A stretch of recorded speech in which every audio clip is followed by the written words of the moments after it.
the relevant verses and related suttas to Appamādo, which is usually heedfulness or diligence. And we're going to start with the Dhammapada verse that everybody has probably heard, and maybe some people have read in the Pāli as well. Venerable Dhiracitu, can I ask you to read the Dhammapada verse for us from until the end of the verse there until Anuttaraṁ. Till Anuttaraṁ. So the first three, the three, yes, 6 yes, it's not very long. So let's read okay. it for us. So from Appamādo to Anuttaraṁ. Appamādo amatapadaṁ, pamādo machuno padam, appamata namiyanti, ye pamata yata mata. Evaṁ visesato nyatawa, appamādam hi pandita, appamāde pamodanti, ariyanam gochare rata, te jayino satatika, nichang dalha parakama, pusanti dira nibanang, yoga kemang anuttaram. Thank you. The first two lines I think are very commonplace. Do you remember the translation? The first not really, no. So what do we usually say about the diligence or heedfulness? Heedfulness leads to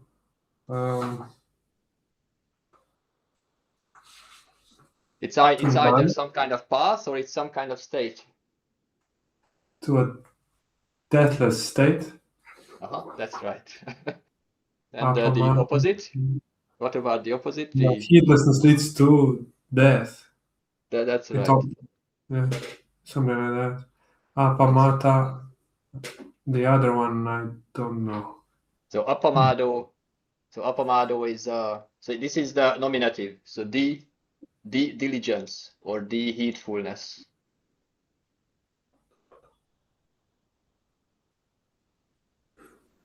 Change the typeface there. So the heedfulness is something. So in especially in verb forms, the hoti is omitted. So the heedfulness is something. Appamādo is a state or a path. So padaṁ, that's why you have the different translations sometimes saying that heedfulness is a path to the deathless or the state of deathlessness, because pada is either a state or a path. So literally it means feet. And so, is that somewhere where you stand? If it's somewhere where you stand, then it's like a state, you're there. But if it's like a track, that with your foot, you're walking along, then it's like a path. And both works for the translation. Amata is obviously the deathless. That's it. Like, so mata is dead. Amata is negating, so deathless. And so the opposite, so Appamādo, pamādo. So pamādo is the heedlessness or being intoxicated, is the state or the path, like it's the padaṁ, that leads to death, dying. Death or dying, machuno of. So this is a genitive form. So of. So machuno padaṁ, the path of death. Like intoxication, heedlessness is the path of death, or the state of being dead.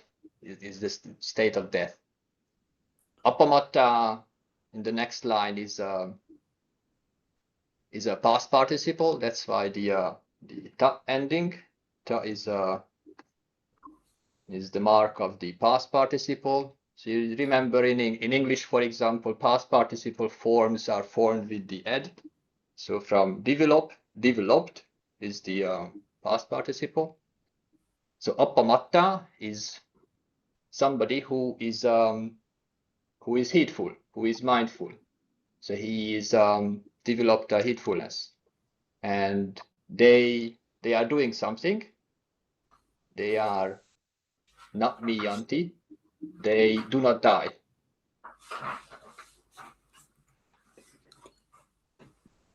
Miyanti is literally they die, or they, in this case, they don't die. And those, ye, is the pronoun there. Those who are heedless or intoxicated or mindless, they are yata.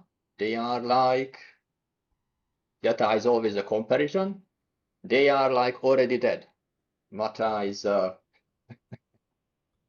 somebody already dead. You have to explain that all these words starting with M, like the root is from this like marana. We know marana is death, but here it forms slightly different. There are different forms from that root. So matta is like the past participle which is right. died. So machuno, so mata, amata, machuno, mata, miyanti. These are all from the root mar, from dead, dying, deathless. Exactly. So all these words like Amaravati, of course, Amaravati actually comes from, so that's Amara or Ajan Amaro and Amara meaning, of course, not dying, something like that.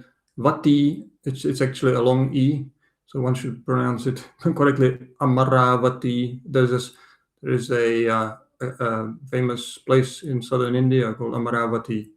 Amaravati, in fact, it's a long A. Ajahn V always takes great pains to pronounce it correctly. Amaravati. It's a feminine, so it's like the place, the city, the deathless city, or something like that, or the deathless realm, actually. And Appamādo. So why do we have Ajahn Appamādo as the name of a person, but it means heedfulness? Well, I think it's a bit of a sometimes the Thais don't know Pāli that well. So in Sri Lanka, I think he would be called actually Appamādo, the heedful one. Yeah, but in Thailand, they just take the quality Appamāda and then make it into, they think like just adding an O will make it into the name of a person, which sometimes works, but in Sri Lanka, they probably wouldn't use it.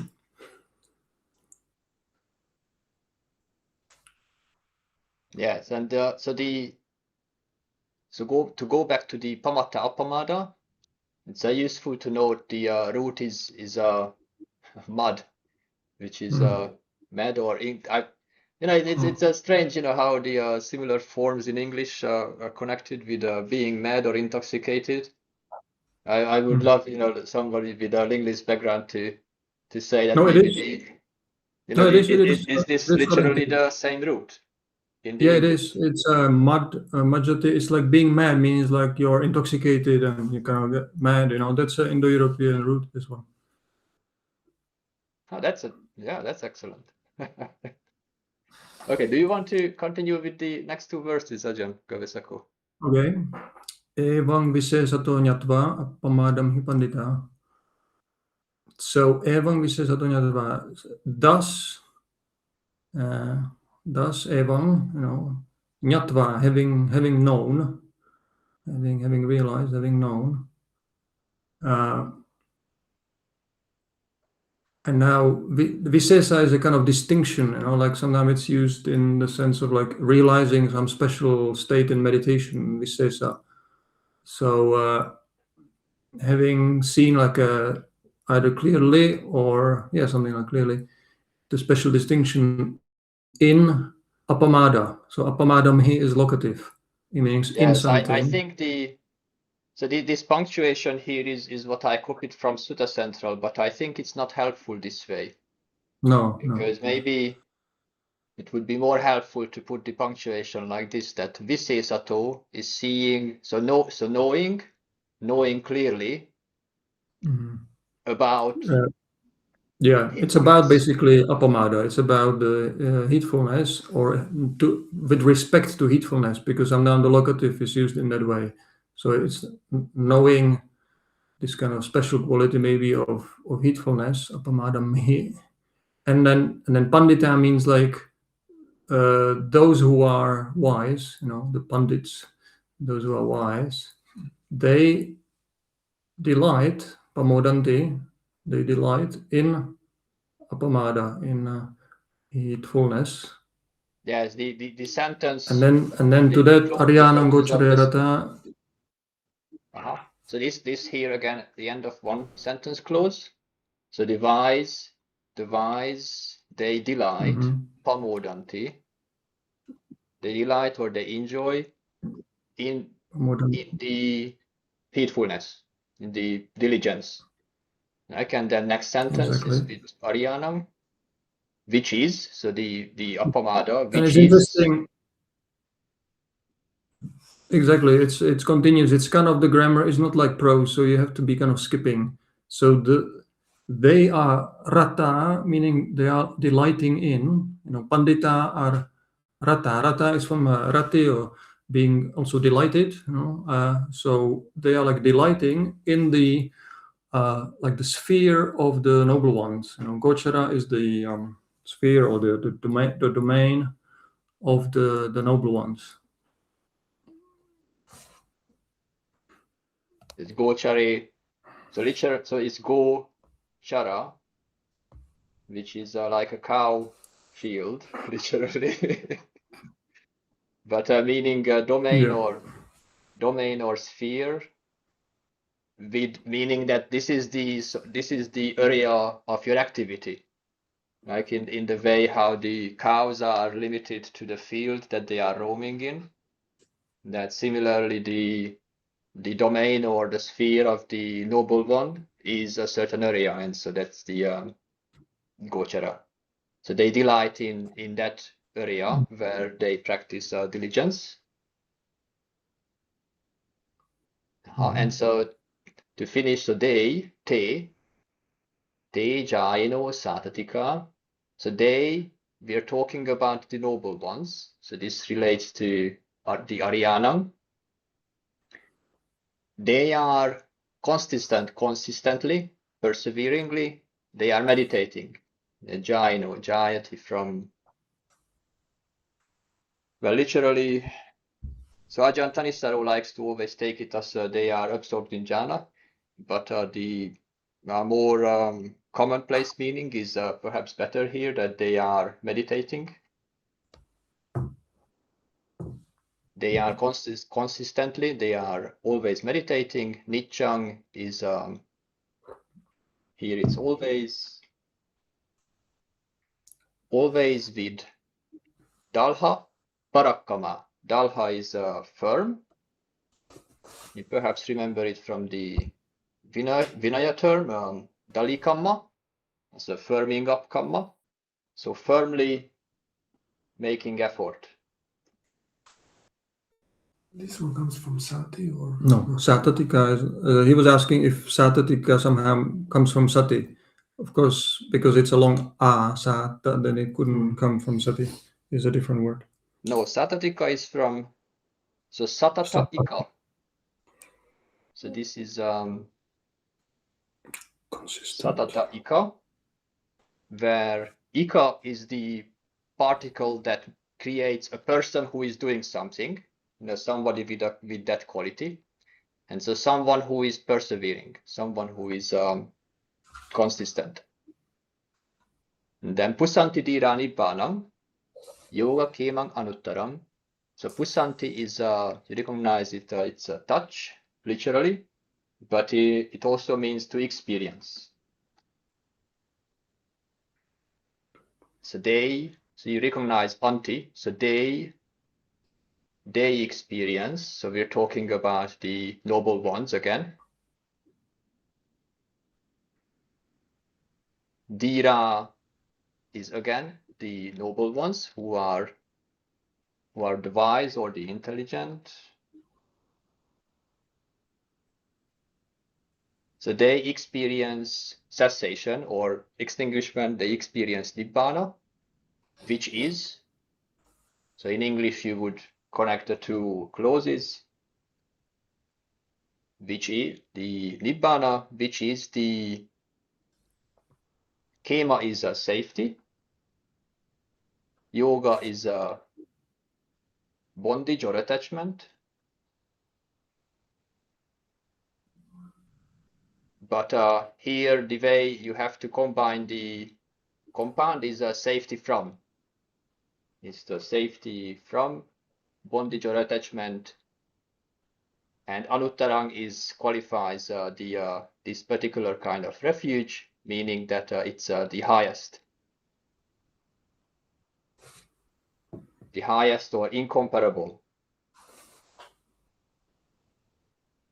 So the wise, the Dhira, the wise touch, experience Nibbana, which is the highest incomparable safety from bondage.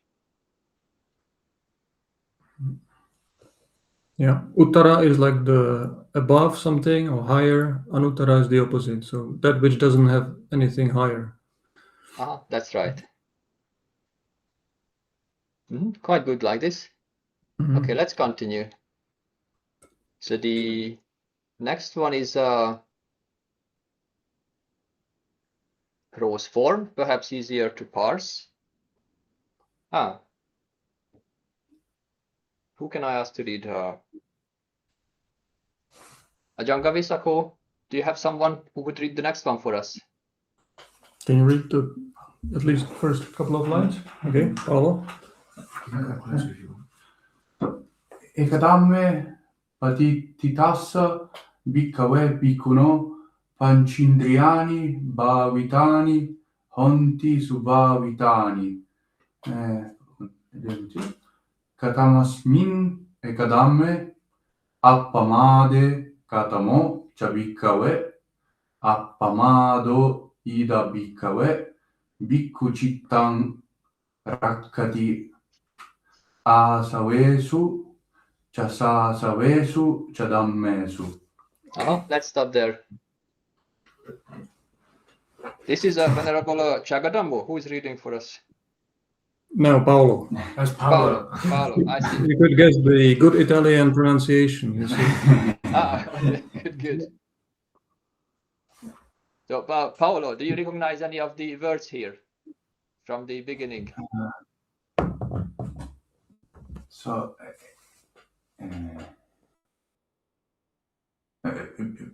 bhikkhave. Good. Okay, that's a start. So bhikkhave here, what you need to recognize here is that this is the vocative form, so it addresses the bhikkhus. O bhikkhus. Yeah. Or hey bhikkhus, you should listen to me. Yeah. Right, and then he addresses them that he's going to talk about what? He's going to talk one thing. That's right. One thing. So eka is one. Dhamma here is a thing, or what would be an alternative here? Quality. Quality. Yes, because we're going to talk about mind, mental development. So you could also translate it as a mental quality. So there's one. Panchindriyani are like 5 faculties, something like that. Again, please. The 5 faculties. Correct. That's right. These are the 5 spiritual faculties. The spiritual here is not in the literal compound, so we just know that they are what you cultivate as a spiritual practice, but literally it is 5 faculties, 5 mental abilities that you cultivate. Then bhavitani, it's like cultivating something like that. Bhavana. So we're talking about there is one mental quality. So regarding one mental quality, Patiṭṭhitassa, from here it's what is easy to recognize this root ta, which is always standing or establish. Like you might remember Satipatthana, like establishment of mindfulness. It's the same ta root to establish or to stand in something. And so Patiṭṭhitassa, when being established in one thing. Okay. Of a bhikkhu, so or to a bhikkhu, when he established one thing, the 5 faculties, they are, so you recognize the root correctly that this is a bhavana, bhaveti, to develop, but here this is plural form that they are developed. Okay. They are developed, or so ani, the ani is a neuter plural. Bhavitani, they are developed. The pancha indriya is a neuter. Indriya is a neuter, and that's why the neuter plural is ani. And because the development relates to the same, it qualifies the 5 faculties, it carries the same case and the same plurality. So this is how you can recognize that these are qualifying Panchandriyani, because of the case ending is the same, ani, ani, ani. I see. And so Subhavitani is just an emphatic Bhavitani. So it's very, very, so it's developed and very well developed. So there was a confusion right here. So people start, this is where you really must look at Pāli. You must look into the roots, otherwise people get really confused. So somebody looked here at Subhavitani and thought it must be the opposite of Asubha. But of course it's not, because so you see it's related to the root word is bhavita, meaning developed. And then you put su as a prefix and becomes subhavita, which means well developed. Anything with su is well, means well. But on the surface it could look like, if you read it wrong, you could say, oh, this is from the word subham, which means beautiful, right? But it's not. So let's take that through, Ajahn, if we're doing this, that let's go through it. So bhaveti, this is the verb. So this means to develop, to make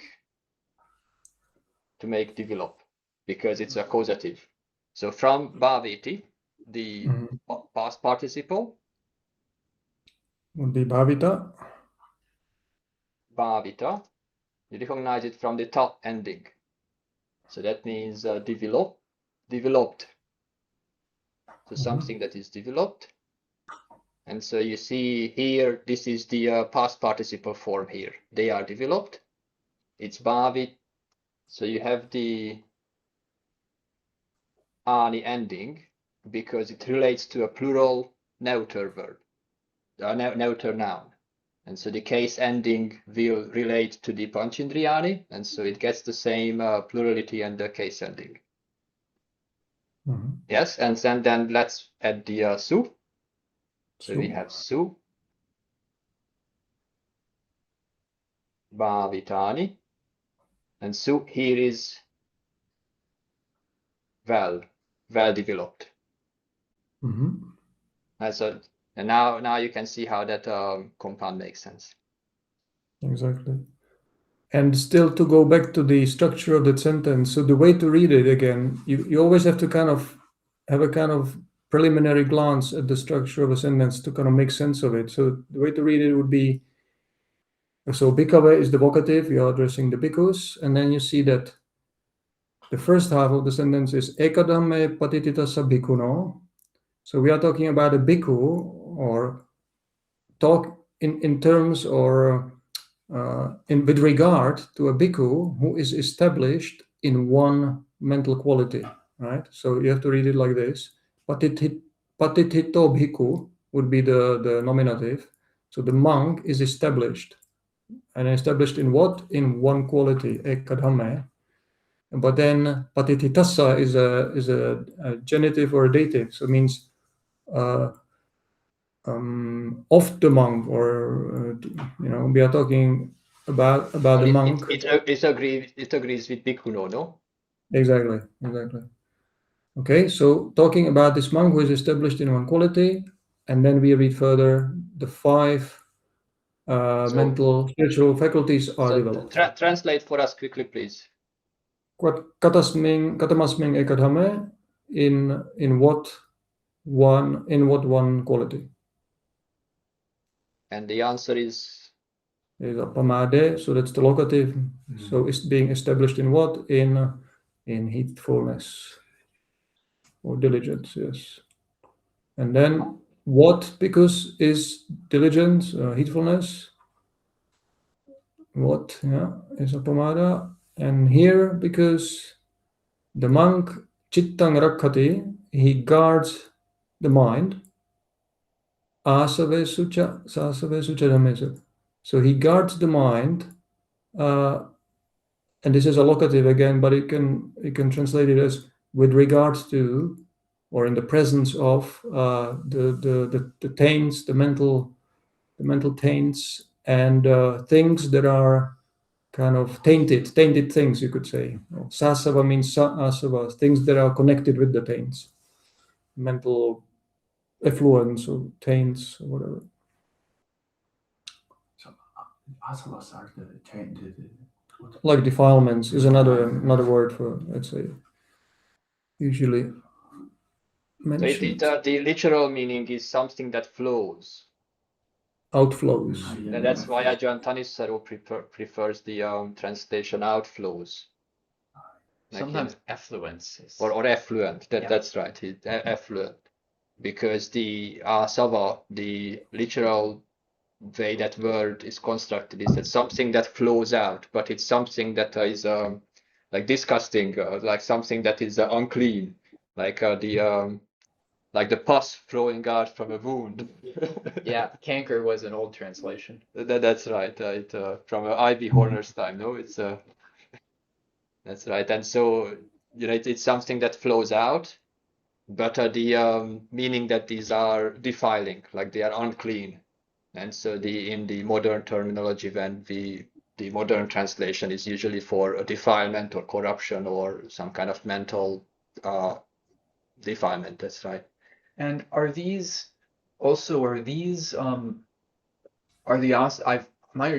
asava always fairly deep rooted? So there's a sense, so defilement often translates kilesa, which is sometimes, as I understand the structure of Pāli, kilesa is broader. Asava is more specific and usually very deep rooted. Is that correct? So they would be different lists, and I think they are sometimes interchangeable. Mm-hmm. Like I think here, if he wanted to talk about the kilesa, like he would just say with regards to the kilesa, right? That these are interchangeable here. Mm-hmm. But the list of kilesas is different from typically the 4 asavas. That the 4 asavas is you have avijjasava, the defilement of ignorance, ditthasava of views, kamasava of sensuality, and bhavasava of becoming. And so if that fits your topic, then you would talk about the asava, and if you're talking about the defilements, then you would use that list. Very good. Yep. But I think they are, a lot of the times they are interchangeable. Just sometimes the different lists will fit better the discussion. Okay. Actually, the kilesa is much more used later in the commentaries. In the suttas, you don't actually find that word very much. You find the word upakilesa, which is more like this kind of, like the 16 upakilesas, that long list of some kind of like ethical, moral corruptions. You could. I remember. I mean, so Venerable Kachana's question is quite good. I think.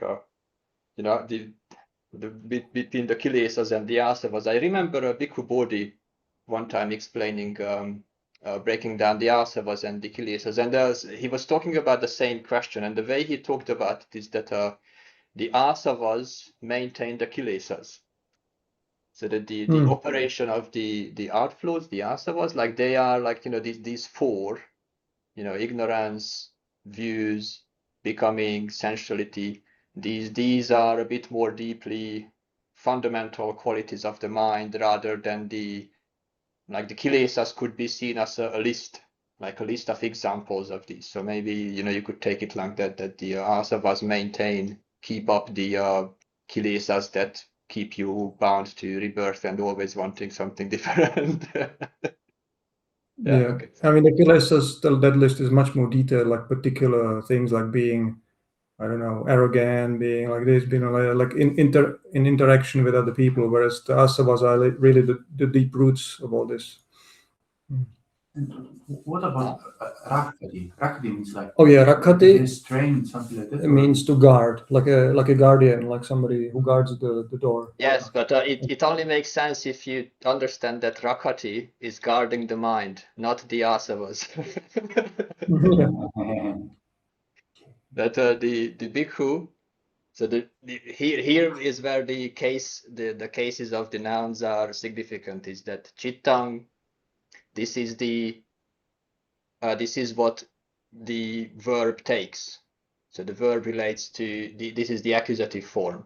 This is what the guarding takes, and it cannot take the asavas because they are the locative. You know, he is guarding the mind. In the locative here, you can translate it as with regards to, or about, like about the asavas. And just curious, would the ablative also work here, guard from the defilements, or is the locative better in this case? I don't think it would guard from. So those are like idiomatic expressions in the verbs, and like in the English idioms don't always translate to the same Pali verbs. But and the ablative would be more like expressing a quality. Like we had the ablative form here before, like visesato. Like visesato, the to forms the ablative from distinct. From distinct, this becomes distinctly, and that's an ablative form, but this is an idiomatic for Pali. In English, you wouldn't use the from prefix to form an adjective or an adverb, right? And okay, let's finish the quote here. So tassa, Venerable Kachana, can I ask you to read the rest of the quote for us? Okay, the from tassa to get from tassa chittang until the end. Okay. Tassa chittang rakato asavesu chasavesu chadamesu sadindriyampi bhavana paripuring gachati. Continue, please. Virindriyampi satindriyampi samadindriyampi panyindriyampi bhavana paripuring gachati evampi ko bhikkhave ekadame patitasa bhikkhuno panchindriyani bhavitani honti subhavitani. Oh, thank you. Your wish is fulfilled. You got the ablative form here, rakato. Very good. There we are. That's the ablative there. Yeah. So, can you give us a quick translation here of the sentence? Let's see. So, let's see that. So, the chitta my tassa. That's a pronoun. So tassa is for him. For him. Okay, yeah. For him who guards the mind in regards to the outflows and things connect with the outflows. So that's sadin. So let's see, faith, indriyampi, bhavana pari. So that's develop and bring to completion. That's right. So the faculty of Faith. the faith. For him who guards the asavas, the faculty of faith is developed and goes to completion. That's right. Thank you. That's right. So it's developed, bhavana, developed, and paripuring is fulfillment or completion. Developed to fulfillment, and the gacchati is expresses that it goes to fulfillment. It becomes fulfilled. Somebody here just mentioned they remembered it comes up in the Anumodanachan, Paripurenti Sagaram. I mean, filling the water filling up the sea. That's right. It's the saying that the ocean is filled, gradually becomes to fulfillment. Here, the faculty of faith, when the mind is guarded, so here Rakato forms this being guarded with regards to so the mind is being guarded. It's not the asavas that are guarded, but it's guarded from or guarded with regards to the outflows, the defilements. Then the faculty of faith comes to fulfillment, and same is repeated with the other 5 factors, which are the virya is energy, sati is mindfulness, samadhi is the concentration, panya is wisdom or discernment. They also come to fulfillment through development.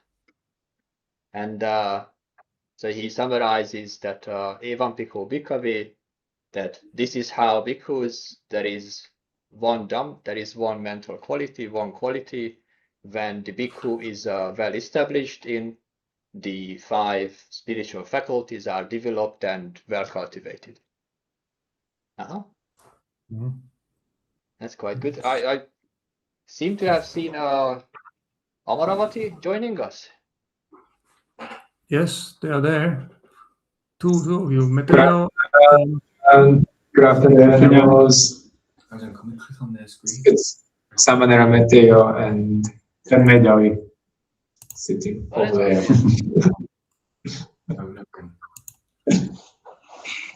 I'm trying to. But you can. It's cold. Oh. You seem to be cold, yes. Did I do something or did they do? Computer. Meteo, can I ask you to read the Yes. next? Let me see how far. Just read the verse for us from all the way from Manujas to the end. It's not very many lines. Manujas Appamādasutta Thangha Vadanti Mālukyaputtattheragāthā So Bhavati Hurang Phalam Iccang Va Vanansmi Vanaro Yang Esa Sahate Jammi Thangha Loke Visattika Soka Tassa Bhavadanti Abhivatam Va Viranang Yo Chetang Sahate Jamming Tanghang Loke Durachayang Soka Tangha Papatanti Udabing Duva Pokara. That's it. Thank you. That's okay. That's enough. Do you recognize something from the first 2 lines? They are not very common words, but maybe you'll catch something. Let's see. What that is increase? Something like. That's good. That's right. What that is increase, grows. Tangha, craving. That's right. So craving grows. Charino is like something to go or to move. Here is behavior. So your intuition is correct that charati is to walk, but it also relates to how one behaves. So here somebody who is behaving like pamatta. And what was pamatta before? Pamatta, something like great or supreme? Or... So it's the opposite of Appamādo. Oh, okay. So that's the drunkard, or That's right. So someone who is who is either intoxicated or otherwise heedless. okay. So heedless, somebody who is behaving heedlessly. And Manujasa is a man. Here, Manu. Yeah. that's right. The common, more common form is maybe Manussa in the words, but here maybe it's for the sake of the poetry. But so Manuja, the meaning, the way that is constructed is born of Manu, and Manu is in the Hindu mythology. He is the first man. So Manussa, all men are born from the first man Manu. So Manujassa Pamattacharino, the man who is behaving heedlessly, for him craving grows. Tanha Vaddati. Maluva is a plant, is a creeper. Vine. Please. Yeah, this kind of vine creepers that grow in the forest hanging from trees. It's very often used as a simile. Yes, Maluva is the creeper that grows along the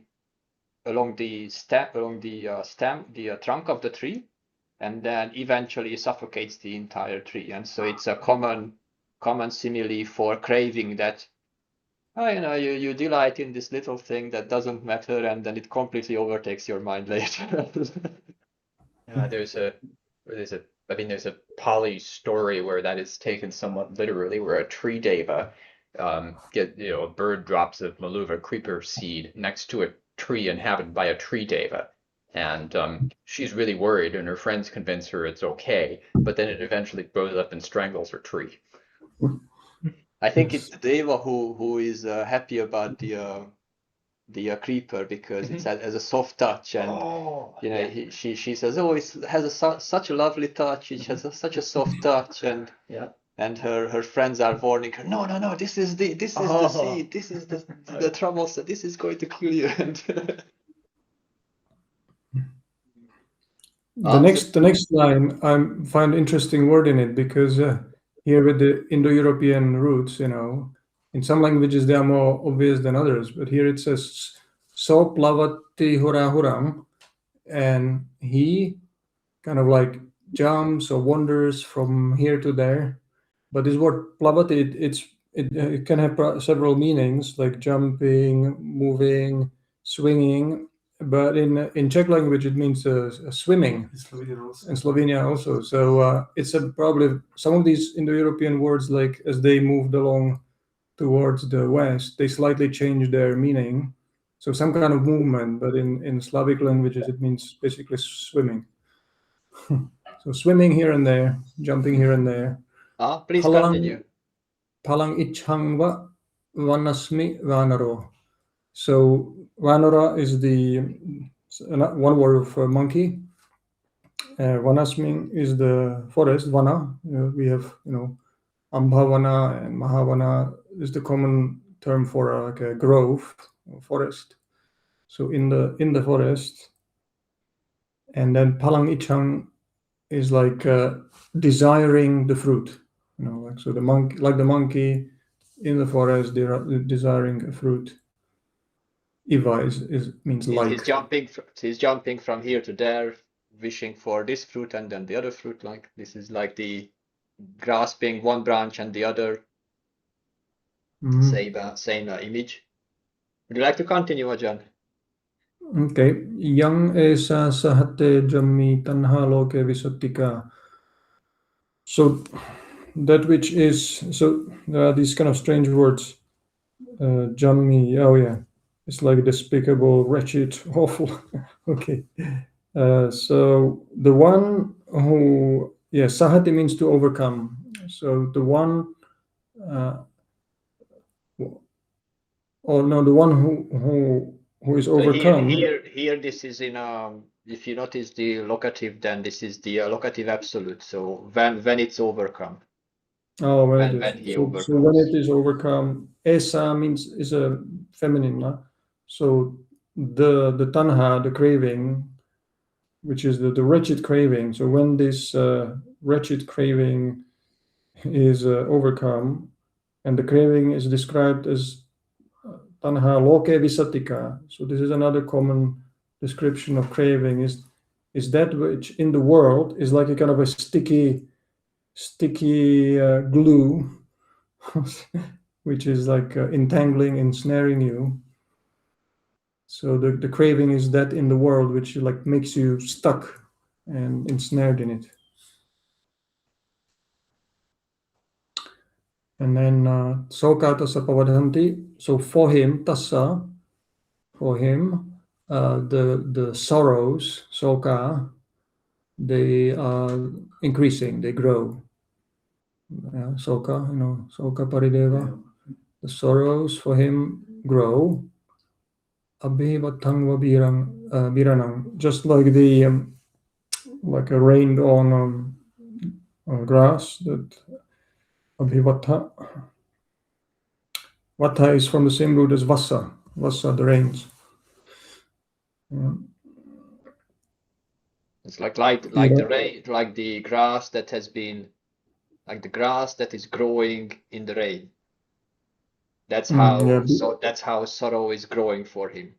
Like imagine the rain is soaking the soil, is watering the grass, and the grass becomes more and more numerous, and that's how his craving grows, and it's sorrow for him.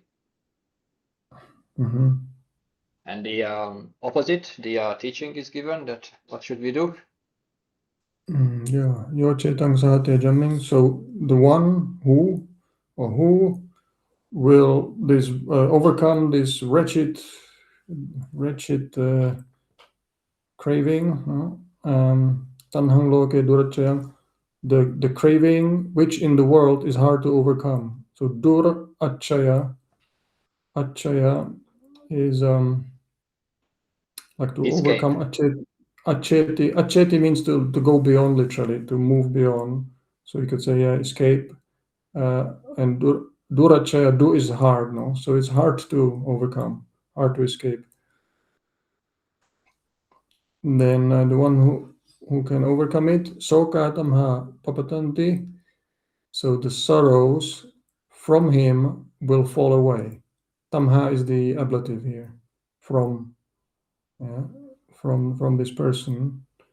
And the sorrows from this person fall. Papatati.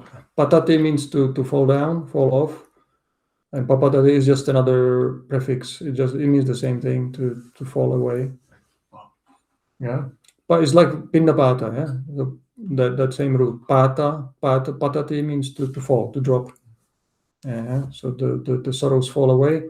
Uddha bindu va pokkara. So this is very poetic again. Pokkara is the water lily, and Uddha bindu is the water drop. So just like the water drop that falls off from the lotus or the water lily.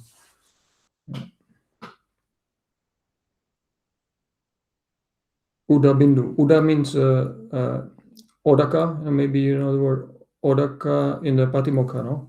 Odaka means water, but it comes from this root oda, and uda, and oda is the same. So uda bindu is of course the dot or the point. But comes from the bindu. Yeah, bindu. Marking, yes. Oh, that's a good verse. Thank you, Ajahn Gavisaku. So I wanted to, so we'll not analyze them in such detail, but I wanted to connect the imagery to other related quotes here, because if we're talking about water nourishing something, like a seed, or here it's the grass, then you should ask, what is the water and what is the grass? What do they stand for? What is the simile is connecting to? And the classic definitions about what is the moisture, what is the seed, is one that relates to the definition of kamma, where the Buddha is talking about what does he mean when he talks about kamma, and he gives this definition that the kamma is the field, kammang kettang, vijñānam bijang, consciousness is the seed, and then the moisture, sneho, is the tanha. So when you have this imagery in the Pali poems that something is nourished by some kind of moisture or water, then you should remember that that water is either craving or delight or some sort of attachment, and the seed is what is grows from it, vijñānam bijam. And then you remember from what we chant in the Ratana Sutta, Te kina bija aviruli chanda nibbantitira yatayang padipo, is that those, so here kina bija is, you recognize this is again a seed. Kina is destroyed or worn away. Those who have destroyed the seed, they destroyed the seed and have no desire for growth. The wise go out like this flame. So again, the seed is this something that you don't, that the wise does not allow to grow, or it removes the root from which it can develop. The other one in the Samyutta Nikaya is relates to the development of consciousness when it's nourished by repeated thoughts, repeated attachment, repeated delight. Is you can recognize the key word here is nandu in nandi, which is delight. It's that consciousness when standing, meaning established, when standing it attached to some physical form, supported by its object, landing on form, like this is the phenomenology, how the Buddha describes the experience, landing on form, and it's watered by delight. Like this is again how the nourishment through this moisture of craving and delight comes in. When consciousness standing this way, watered with delight, it would grow, increase, and proliferate. So, the more you allow a certain attachment to gain your attention and you keep thinking about it, the more it's going to grow. Like the more it overcomes your mind and is obsessing you. The other one in the Appamādasutta, we're going to read a few similes to what the Buddha compared diligence and heedfulness to. And we'll just read the first example of the formula, and then we'll read the particular examples in the translation. Venerable Surato, can I ask you to read this passage for us, please? Of course, Ajahn. Yawata bhikkhave satta appada wa tvipada wa chattupada wa bahupada wa arupino wa arupino wa sannino wa asannino wa neva sannina sannino wa tathagato desam akkang akkayati arahang samma sambuddho evam ko bhikkhave yeke chikusala dhamma sapete appamāda mūlaka appamāda sammo sarana appamādo desam akkamakkayati. Thank you. Tell us what you recognize from here. So I think yawata, is that as long as or as far as? No, that's right. To the extent or as long as. So it makes it introduces a comparison, yavata. Right. And then what are we comparing to? So beings. So yeah, just what is it? 1 for the beings, 2 for the beings, 4 for the beings, many for the beings. That's right. Form beings, non-form beings. So beings with form, beings without form, arupino, beings with perception, beings without perception, beings with neither perception nor non-perception.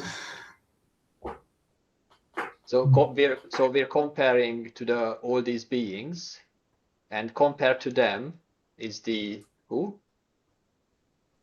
The Buddha, the Tathagata. So the Tathagata, Tesang is of them.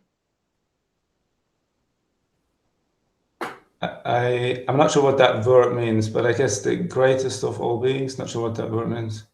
So of these, he is listing all beings in the universe with these various all-inclusive categories, and so he says that of them, the Tathagata is considered, is said to be. So Akkayati is something that is announced, something that people say that it is something, and Agga is highest.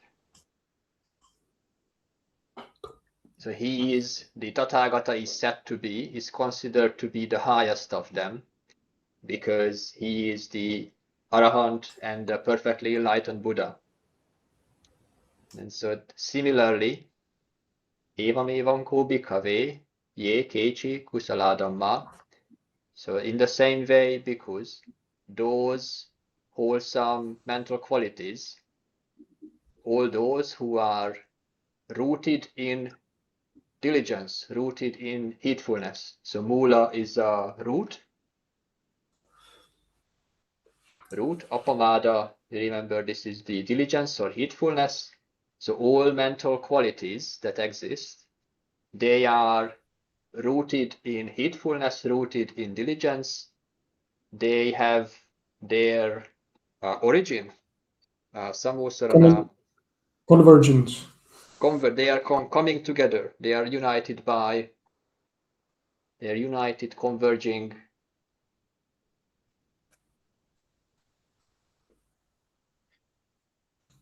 They are united, converging by heedfulness, by mindfulness. And this is why the heedfulness, Appamādo, of them, Tesang, is said to be the highest. Aggam again highest, and Akkayati is considered. So the mindfulness of them is considered to be the highest. And so after comparing it to the Tathagata, he gives a number of other very nice comparisons here, like the footprints of all animals will fit into the footprint of the elephant. In the same way, mindfulness is said to be the greatest, that encompasses all wholesome qualities. Or the rafts, the beams that are in the roof of a house, they all connect to the peak of the roof, to the main raft. Or there are different kind of fragrances exerted from extracted from roots or from wood or from flowers, and from these there's a particular one that is said to be the highest, and he compares diligence and heedfulness to be the highest of them. And then the wheel-turning emperor, who is the great powerful king, he's always going to have his subjects as the little princes that are just in the villages and the like the little kingships. Like the big emperor is always again the mud houses. That's right. He's always going to rule over them. And then just as the light of the stars does not equal 1/16 of the light of the moon, in the same way all mental qualities are outshone by mindfulness. It dominates heedfulness. Heedfulness dominates all other mental qualities. Or the other one is the sun. The sun, as in the clear sky, overpowers the vision of the blue sky. And the last one is the rivers. That all the great rivers that are the examples of rivers in India here at Ganges and so on, they all go to the ocean. They all converge and merge in the ocean. And similarly, skillful qualities are rooted in heedfulness, converge in heedfulness, and heedfulness is reckoned to the foremost of them. I noticed when you were talking that you switched heedfulness and mindfulness a couple of times. That's right. And I mean, Lumpur Sumedho has done that notably. Mindfulness is the path to the deathless. We just read that, and it's not, in the Pali, it's not sati, it's Appamādo. And my perception is the forest tradition will often almost equates the two. When Ajahn Chah says mindfulness, he means what we're talking about. Be mindful means be diligent. Yeah. But the secular mindfulness movement, not at all. So in modern parlance, mindfulness as the path to the deathless could easily be misunderstood. Because if you take secular mindfulness, think that's the path to the deathless, you get pretty confused. Yeah, because the idea in the mindfulness as it entered the psychology literature is paying attention. Like you just direct your attention to something, and there will be beneficial effects, of course, but they stop at that. And the quality of heedfulness or diligent, it implies a moral dimension where you make choices that these things are harmful and these things are beneficial, and you avoid growing the seed that comes from craving, right? And so that's that kind of responsibility is where the secular attitude takes to would like to shy away from. You actually need to take responsibility of your bad actions and stop doing what is harmful. Yeah, you can also see in the classical definitions, I think it's a commentarial gloss, when they describe the Appamāda or heedfulness, what is it? They mention the word sati as one of the explanations. And because you see these other suttas like that word rakhati, to guard, being like a guard. So that's one of the functions of mindfulness. There is that sutta, where sati is compared to a the guard guarding the city gate, no? And then he watches who comes in, who comes out, who goes out, and he only lets those people who are friendly to come in and come out. So again, it's the same function as guarding the mind.